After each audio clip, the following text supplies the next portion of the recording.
Hello and welcome to my review of the Genestealer Cult Primus model from Games Workshop. Now, you can't exactly get this model separately. If you want this specific Primus, you're going to have to buy the Brood Coven box set, which includes the Magus and the Patriarch and a couple of familiars for £37.50 if you really want this model. They haven't released an updated version with the reinforcement of releases for Genestealer Cult. They didn't do that like they did with the Magus, so this is the only Primus.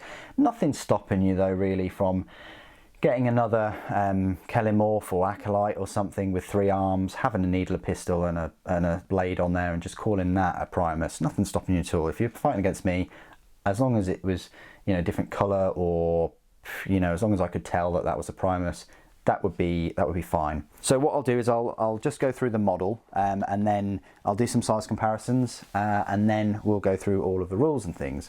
So it is a good looking model. I do prefer the Magos though, has more presence. This one looks very similar to like a Metamorph in a way, but sort of more humanoid, you know, with 3 arms instead of the 4. But you know, quite a small thin model as well. Lots of detail like the needler pistol, like the claw. Nice little bodyguard really. For the Magus, or vice versa really, if you want to call it that way. Yeah, fair bit of detail, some Genestealer Cult symbols on there. Yeah, pretty good. So let's do some size comparisons then. So next to a Magos, Magos is a fair bit taller in those robes. Next to a Locus,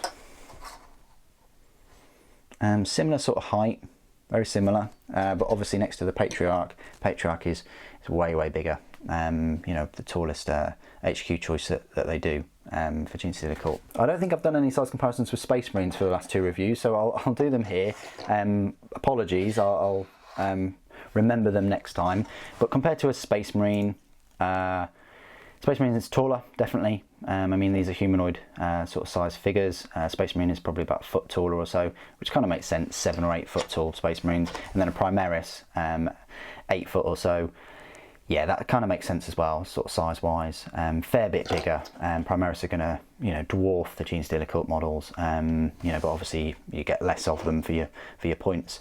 Well, not anymore with the new Primaris Codex, but still, that's the size comparisons with those models. This is my part of the review where I'll go through all of the rules. So you'll find him in the HQ choice. He is a separate HQ. You can have him as a separate HQ, much like the Acolyte Icon Ward or the Abominant or the Jackal Alphas or even the Magus or the Patriarch. So he's a power points cost of a 4, the same as a Magus. He's a points cost of 72, which means he's cheaper than a Magos as well. Now his stat line, definitely better than the Magos. His movement speed is the same though, 6 inches. Weapon skill though is 2+, ballistic skills 3+, strength is 4, toughness is 3, wounds 5, attacks 4, leadership 9 and a save of 5+. So already you've got a better weapon skill, better strength, and 1 extra wound, 1 extra attack and a better leadership.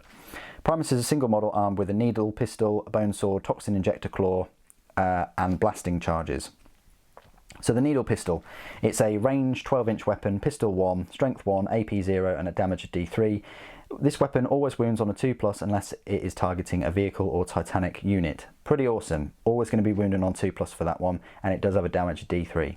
The bone sword is strength of the user, which is good, it's strength 4. AP is -2, that's pretty good, but the damage is only 1.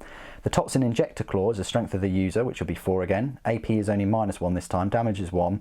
This weapon always wounds on a 2+ unless it is targeting a vehicle or Titanic unit. Each time you make a wound roll of 6+ for this weapon, that hit is resolved with an AP of -4. That's horrific. That's what you want to be using. You're always winning on a 2+, but if you get 6s with those 4 attacks, you get an AP -4, which is very good. Blasting charges then. It's a range of 6-inch, grenade D6, strength 3, AP 0 and a damage of 1. Abilities, Cult Ambush and Unquestioning Loyalty. Cult Demagogue, add 1 to hit rolls for attacks made by cult units in the fight phase whilst they are within 6 inches of any friendly cult Primuses. Meticulous Planner. The first time this model is set up on the battlefield, select 1 enemy unit on the battlefield, reroll wound rolls of 1 for attacks made by friendly cult units that have the cult ambush ability whilst they're within 6 inches of this model when targeting that enemy unit. That's pretty good. I don't see how that sort of works, but you know, they can just re-roll wound rolls of 1. That's pretty good. Keywords: Tyranids, Genestealer Cults, Infantry Character, and Primus. So there you go, that's the Primus. Decent looking model, better than a Magus, definitely in close combat and things, but his toughness is still only 3, doesn't get an invulnerable save.